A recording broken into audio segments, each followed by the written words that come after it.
Okay, let's unpack this.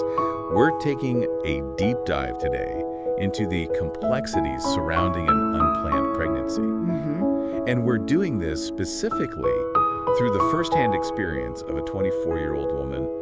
We'll just call her Anna. Yeah, and what's immediately striking about Anna's account is just the raw emotion, you know? Right. It really throws into sharp relief how quickly life's trajectory can just veer off course. Exactly. And I think what makes Anna's situation so resonant is how easily it could become anyone's reality, really. Sure. I mean, imagine being 24, you're focused on your work, she's a barista, you're in a casual relationship, not super serious. And then, boom, a positive pregnancy test. Yeah. It's one of those moments that could fundamentally just alter your entire world. And expanding on that feeling she had of her world crumbling, it's worth noting that, well, statistically, this isn't exactly an isolated experience. Yeah. You know, around 1 in 4 women under 30 will face an unplanned pregnancy at some point. Wow, 1 in 4. Yeah. So that sudden confrontation with something so life-altering, it can trigger this really profound sense of being, well, overwhelmed, like losing control. Absolutely.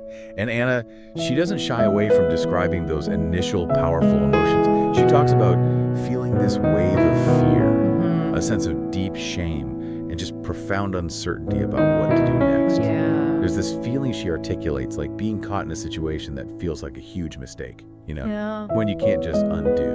That immediate reaction really highlights the internal conflict, doesn't it? When this unexpected news just clashes head-on with your life plans, your expectations for the future. So here's where it gets really interesting, the ripple effect this news has on her relationship with Mark, her boyfriend. Right, the partner's reaction. Yeah, she shares this incredibly personal news with him, obviously hoping for support, right? Of course. But his reaction is really, well, it's driven by his own anxieties, it seems.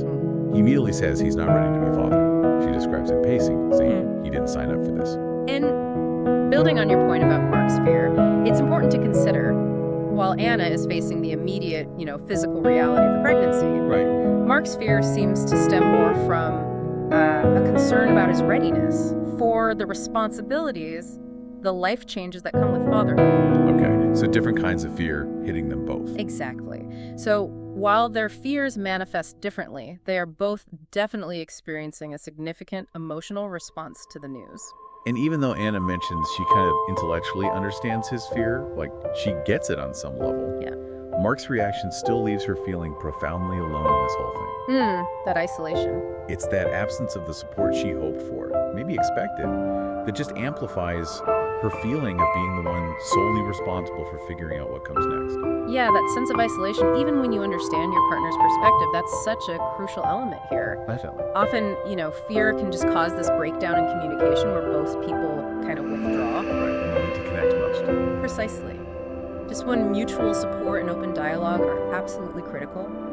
And for the woman, the one carrying the pregnancy, this can just intensify those feelings of being completely unsupported. Okay, so now, looking beyond her relationship with Mark, Anna also has this really significant hurdle of telling her family.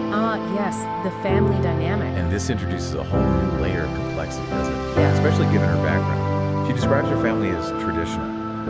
And apparently her mother has always emphasized the importance of marriage before children. Exactly. So the anticipation of how her parents might react, the potential for disappointment, maybe even a sense of shame directed at her. That's clearly a huge source of anxiety for Anna. It really underscores how deeply ingrained those family values and expectations, how much they influence an individual's response to something.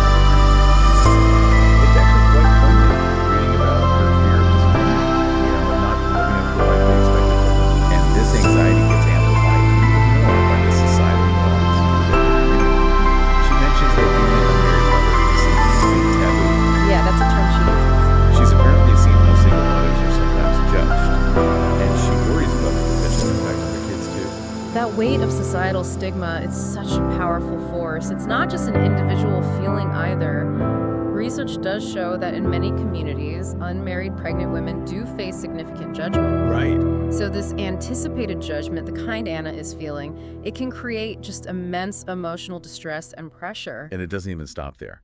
Even well-meaning friends can, maybe unintentionally, complicate the emotional landscape. Oh yeah, Well, when Anna confides in her close friend Sarah, Sarah makes this comment about forever regretting a termination, Oh, wow. which is a decision Anna hadn't even really started contemplating yet. So it just introduces this extra layer of guilt into her already incredibly complex emotions. Oof. Yeah, that really highlights how delicate offering support needs to be in these situations. Totally. Because friends often want to help, of course they do, but their own personal beliefs, their own experiences, even when shared with the best intentions, can unintentionally just add to the emotional burden someone's already carrying. Then, another friend suggests adoption as an option, Okay. which for Anna brings with it its own unique kind of emotional pain.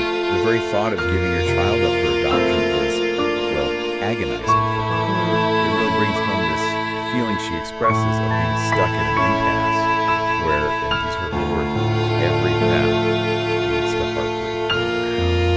That statement just powerfully captures the profound emotional weight of this situation, doesn't It it? really does. There just isn't a straightforward, easy solution here. Every potential path forward carries significant, potentially lasting emotional consequences. Her internal struggle trying to figure out the right choice, even when that definition feels completely elusive. That's just central to her whole experience right now. So, what does all this tell us, really? I mean, it just underscores that unplanned pregnancy is like a deeply personal, multifaceted journey with absolutely no easy answers. Anna's narrative really powerfully illustrates the critical need for time to process these feelings, And for support.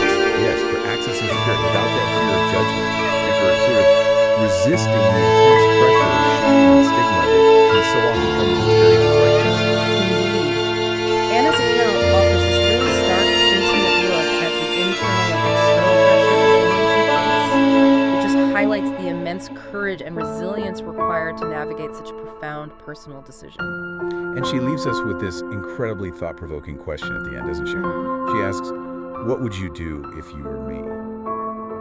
It really forces you to pause and consider the sheer gravity of that decision. It's a question that just invites deep personal reflection, and it underscores the fundamentally human dimension of this experience. The fact that there is no universal answer, combined with Anna's vulnerability in even posing the question, it truly emphasizes the intricate, the deeply personal nature of her situation. Ultimately, Anna's experience, with all its uncertainty and difficulty, Mm-hmm. it serves as this powerful reminder, doesn't it? A reminder of life's unexpected turns and the extraordinary courage it takes to navigate such profoundly personal decisions.